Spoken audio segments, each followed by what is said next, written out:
It's human nature to wonder what other people are thinking about us. It's hardwired into us. Behaving in ways that get us accepted by social groups has meant survival since the beginning of our species. And so, what greater gift can we give our learners than to let them know what we think of their performance? In this MANTLE module, we'll be taking a look at how to give our learners specific information about their observed performance compared to where we want them to be. The vital process of feedback.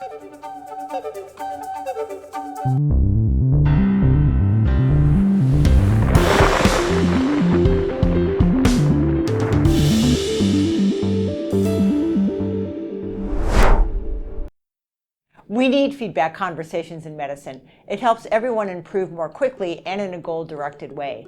Without it, mistakes would be left uncorrected and may happen again. Not to mention, good performance won't be reinforced either. It actually is more uncomfortable for us to be providing feedback. What it does is it actually helps to lift a weight off their shoulders. Without feedback, students don't know how they're doing or where to direct their energy. When you don't receive feedback, it kind of leaves me really wondering how I did. I think the number one thing it makes me feel is welcomed. It really allows me to get a good sense of how I'm doing and what I can improve on. I think feedback is the one way where we can really improve our clinical care for patients. An added benefit of good feedback conversations is that not only are you understanding a learner's goals and needs, you're understanding how they self-assess, how they think it's going. Two learners with similar performance may have different perceptions of how they are actually doing, and that can drastically change the conversation. And if all this isn't enough, there are more benefits to feedback. First, you get insight into how you're doing. You get feedback from the exchange too. Second, you'll form more rewarding relationships with the learners who pass through your space every day. And finally, feedback conversations during a rotation give you something more meaningful to write about when it comes time for those written evaluations. So if you take nothing else away from this module, you should take away this. Feedback is important, and you need to do it more. Now, down to business. How do we do it? So if our first goal is that you more frequently engage in feedback, we should look at the whole range, from the fastest and simplest to the deeper, more complex. We'll talk about 3 levels of feedback: minimal, specific, and interactive. What's minimal feedback? Minimal feedback is just that, the minimum. It's the tiny things we say or do that can vaguely imply our approval or our disapproval. It can be any number of different ways of providing feedback, like brief utterances, Great job. Maybe. Be careful. nodding, facial expressions, or even fist bumps. This lowest form of feedback provides approval or disapproval without explanation. It's efficient, yet limited. We should think of minimal feedback as necessary, but not sufficient. So how could we take this minimal feedback and take it up a notch? Specific feedback is when we begin to inform the learner as to why what they did was incorrect or correct. And the teacher can also provide the rationale in addition to providing suggestions that they can use in the future. So in summary, I think we're dealing with a case of biliary colic. Good presentation. Let me give you a little bit of feedback. I really like the way you put your differential together with high utility and high probability things. But in this case, as you recall, she had a history of recurrent nephrolithiasis. So we really need to consider the past medical history in putting together our DDX as well. So what do you want to do next? Well, right now she's receiving Tylenol for this. In this example of specific feedback, the teacher gave a useful pearl about clinical reasoning and also reinforced what the learner did well. By the way, notice that he also specifically used the word feedback. We recommend using the word feedback as much as possible so that learners know when it's happening. Okay, so we've gone from minimal to specific. What else could make this exchange even better? What could we add on to specific feedback to achieve our gold standard? That's right. The thing we're still missing is that interactive piece. Without interactivity, the teacher offers solutions without learners' input, doesn't get to hear the learner's self-assessment, and may well have missed what factors led to the observed performance. There can be a lot going on under the surface. So while the specific feedback example you just saw is far better than no feedback and is definitely a useful tool for the busy clinician, let's add in that missing element and see what happens.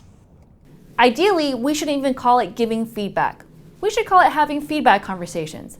This is where the ADAPT model comes in. The ADAPT model, or Prepare to Adapt model. It's a validated and widely used format to guide high-quality interactive feedback. The remainder of this module will focus on teaching you how to use it. So first comes the prepare part. And much like the skill of priming a learner before any learning experience, preparing means that the learner gets a heads up before you even observe them and before you give them feedback.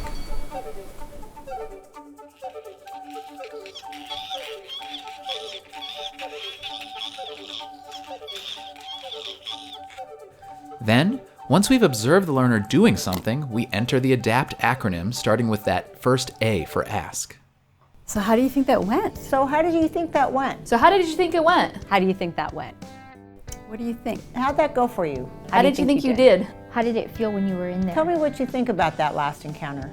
I always do, how did you think that went? Right? That's the classic one I always use. Yep, the ask step is all about that magical phrase, how do you think that went? Then you just wait and listen. I think that my overall technique was good and that I was able... As the learner tells you how they think it went, you want to listen for two things. Number one, what the learner found challenging so you can tailor your feedback to their concerns. And number two, how is their insight? Do they think they did something perfectly when really they didn't? Or do they lack confidence about something despite doing an excellent job? Once the learner has reflected, it's time for letter D, for discuss. This is what it sounds like. You discuss with the learner what they said and what you observed. It's important here that you be specific and objective about what you directly saw or heard. Useful phrases include, I noticed this morning when you interviewed the patient. I noticed that when you were suturing, you did not... I noticed you focused on the family. I noticed when you positioned the patient. I saw that when you used the interpreter, you were... I saw that when you were suturing. I saw that when you were examining your patient. I saw when you're preparing. I saw that you were looking mostly at the computer. I heard you tell the patient. I don't think I heard you ask the patient I about didn't it. hear you tell the patient about all the possible... once you have discussed the connection between your observations and the learner's, it's time for another A, which also stands for ask. How easy is that? This time, though, you just ask, what do you think about that? And the learner reacts to your observations. What do you think about that? I think it will be good to try and... If you're in a hurry, but you want to give interactive feedback with your learner, you can use the first three letters of the ADAPT model, A-D-A. You can turn it into ask, tell, ask. Ask the learner how they thought it went.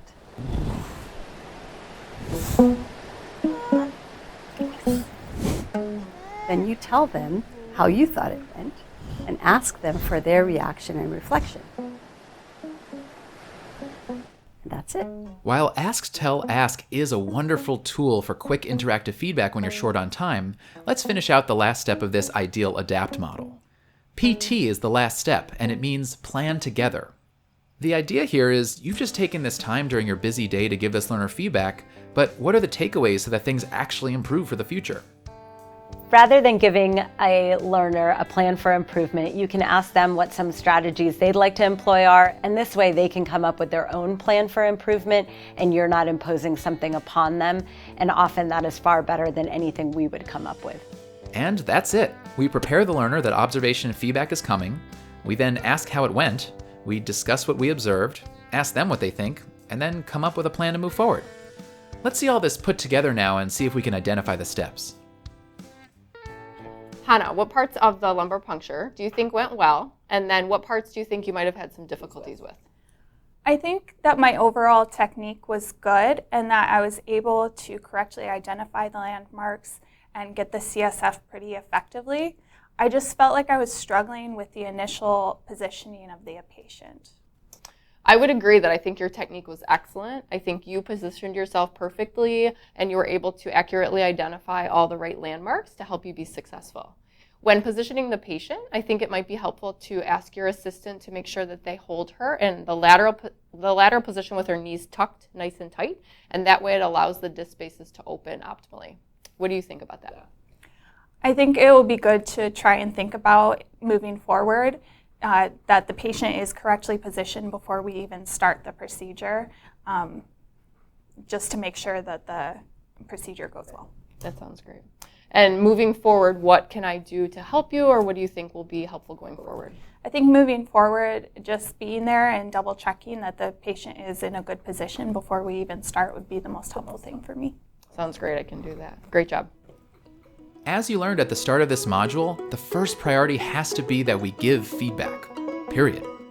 By employing our full range of strategies, from fist bumps all the way to interactive discussions, we can better nudge the learners around us toward their future as the doctors we want them to be.